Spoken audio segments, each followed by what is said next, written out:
Section 1: Global Wind Patterns and Weather. Digging deeper. Earth's moving atmosphere. Pressure and wind.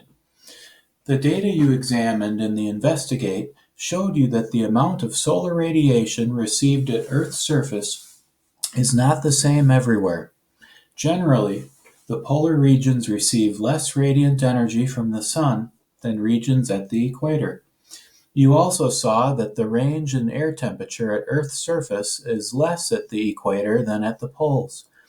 Finally, you saw that Earth's surface experiences major zones of air pressure. A major zone of low pressure exists at or near the equator. Zones of high pressure exist in the subtropics. At higher latitudes are zones of low pressure. You used a model to examine the effect of temperature variations on the movement of air.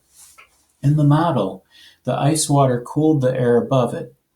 This caused air to contract. This increased its density and created an area of high pressure. On the other hand, the hot water warmed the air above through conduction. Conduction is the direct transfer of heat from one substance to another substance that it is touching. The warming of the air caused it to expand. It became less dense. This relatively buoyant air moved upward, creating an area of low pressure. As the air moved upward, the neighboring colder, dense air above the ice water moved in to take its place. You were able to observe this movement because as the air moved, it carried the smoke along with it. In a similar way, air in Earth's atmosphere moves from areas of higher pressure to areas of lower pressure. The movement of air due to differences in air pressure produces the everyday phenomenon known as wind. In general, the unequal heating of Earth by solar radiation causes global-scale winds. Solar radiation strikes parts of Earth at different angles. This occurs because Earth's surface is curved. The latitude of a certain area determines the angle at which solar radiation is received. Solar radiation hits the area around the equator directly. It strikes at nearly a 90-degree angle. At this angle, the energy heats Earth's surface intensely. This results in high surface and air temperatures. Near the poles, solar energy strikes the surface at a lower angle than at the equator. At this lower angle, the same amount of energy is spread over a larger area. As a result, surface and air temperatures near the poles are much lower than they are near the equator. Think about global circulation of air if Earth were not rotating. Earth gets more solar radiation at the equator than at the poles. Therefore, the air heated in the region of the equator is constantly rising. This creates an area of low pressure. At the poles, the air is colder and denser. It tends to sink. This creates regions of high pressure. In the Investigate, you saw that air moves from areas of high pressure to areas of low pressure. Therefore, global winds near Earth's surface generally move from the poles to the equator. At higher altitudes, the rising warm air releases heat and cools. There also is a general return flow of air from the equator toward the poles at high altitudes. Together, global winds near Earth's surface and winds at higher altitudes produce a convection cell type of circulation pattern. You will learn more about convection in the next section. Of course, this is only a general pattern. It does not actually exist because Earth rotates on its axis. The Coriolis effect and circulation of the atmosphere. One of the basic principles of physics is that a mass of material moves in a straight line at a constant speed unless some force acts upon it. This is Newton's first law of motion. This law applies to everything, whether it is a moving planet or a rolling ball. When global winds are set into motion, they also tend to move in a straight line. However, what makes this seemingly idea very complicated is that Earth rotates on its axis. This causes an object moving in a straight path to seem to drift sideways. This is called the Coriolis effect. It occurs because Earth is a rotating sphere. The Coriolis effect is zero at the equator. It increases towards the poles. This means that moving objects tend to drift sideways more at higher latitudes. In the northern hemisphere, the Coriolis effect deflects objects to the right of their initial direction. The opposite is true in the southern hemisphere. There, the Coriolis effect deflects objects to the left of their initial direction. If Earth did not rotate, air would flow in gigantic cells between the equator and the poles. The Coriolis effect, however, causes global winds to travel in curved paths rather than in a straight line. This prevents air from flowing straight from the equator to the poles. Instead, air flowing northward from the equator is deflected to its right, and air flowing southward from the equator is deflected to its left. Also, the air cools and sinks long before it reaches the polar regions. As a result, the flow of air between the equator and the poles is broken up into 6 major global wind belts.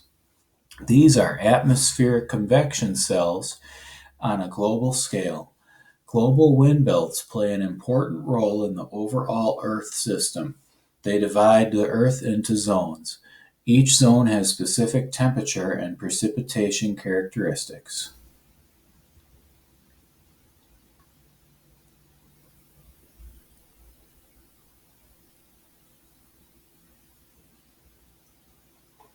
Earth's global wind belts.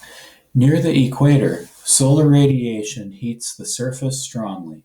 This causes warm air to rise steadily and creates an area of low pressure. Neighboring cool air moves along the surface and into the area. However, it is warmed rapidly and rises before it moves very far. There is little horizontal movement of air in this area. Winds are generally weak. This area is called the Intertropical Convergence Zone. It is also known as the doldrums.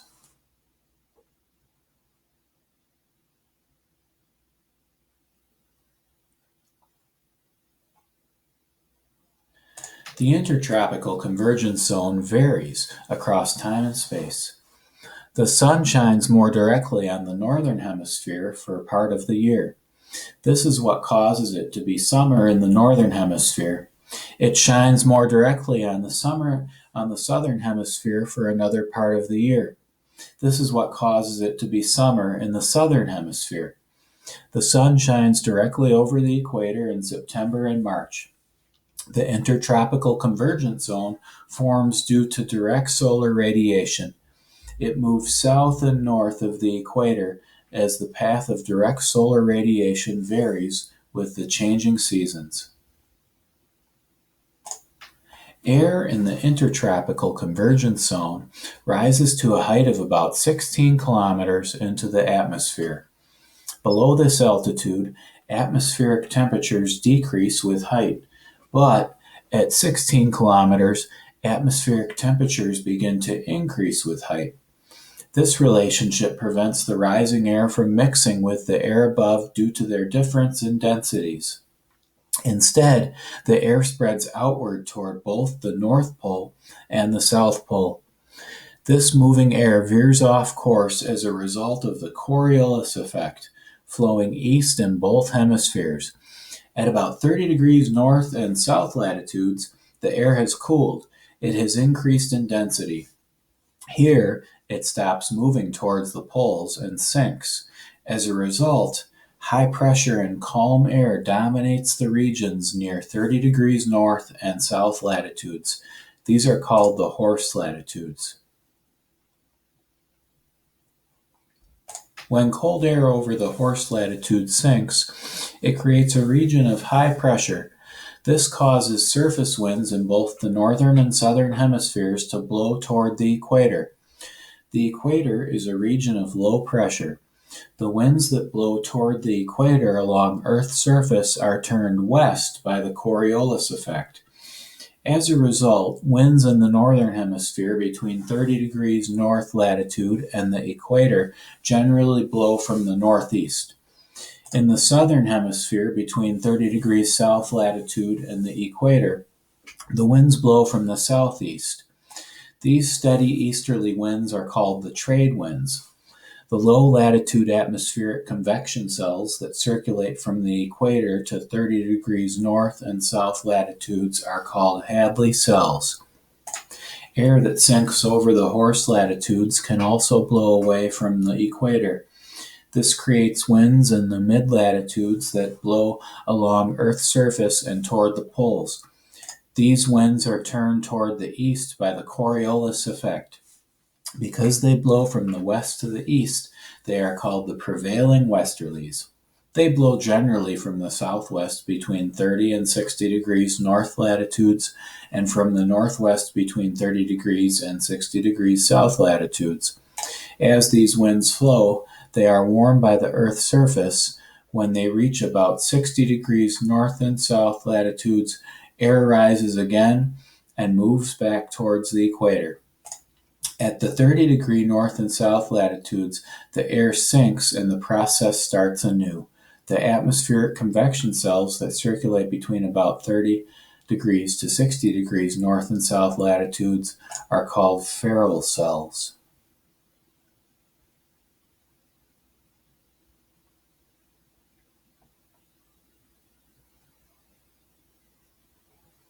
Cold air at the poles sinks and flows toward lower latitudes. The Coriolis effect bends these polar winds to the west, producing the polar easterlies. At 60 degrees north and south latitudes, warmer air moving up from the lower latitude rises.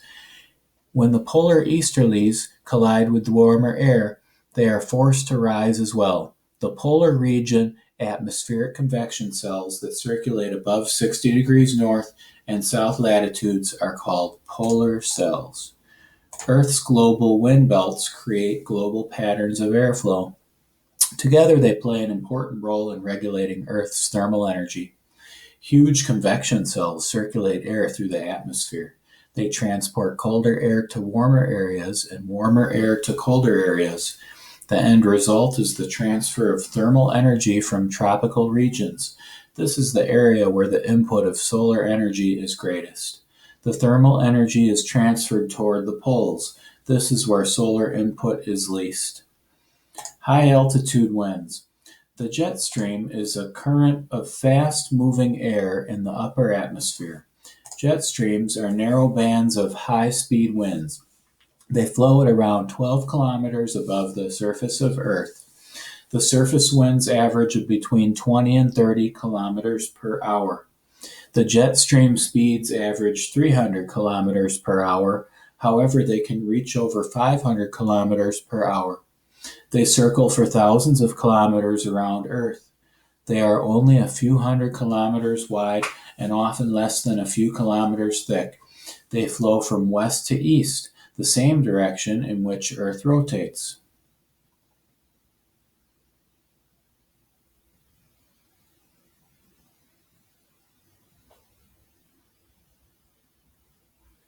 Jet streams form where global wind belts meet and bring warm and cold air together. The polar jet stream, also called the mid-latitude jet stream, occurs where Ferrel cells meet polar cells at about 60 degrees north and south latitudes. At this point, colder, drier air blown by the polar easterlies meets the warmer, moister air of the prevailing westerlies. This boundary, where cold polar air meets the warmer air of the middle latitudes, is called the polar front. The cold polar air at the polar front is much denser than the warmer air of the middle latitudes. This results in great pressure differences that produce very fast winds. Wind generated at the polar front gets more intense with altitude. Eventually, fast-moving wind is funneled into a concentrated band, forming the polar jet stream.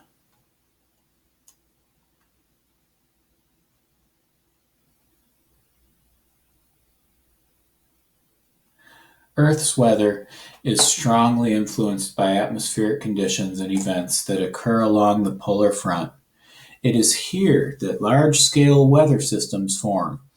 On either side of the polar front boundary, both surface and upper-level air differs greatly in temperature and pressure.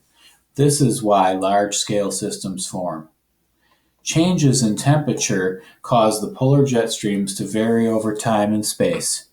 They do not always flow in a uniform west to east direction. Often, they shift to the north and south. For example, in the northern hemisphere, the polar front can dive south during major cold outbreaks.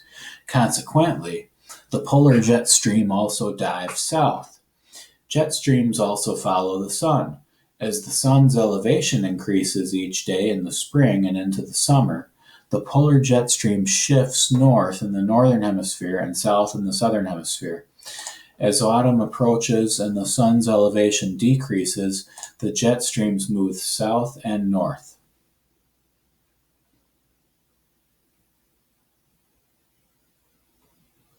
Subtropical jet streams form where Hadley cells meet Ferrel cells at around 30 degrees north and south latitudes. In this region, warm air from the equator meets the cooler air of the middle latitudes.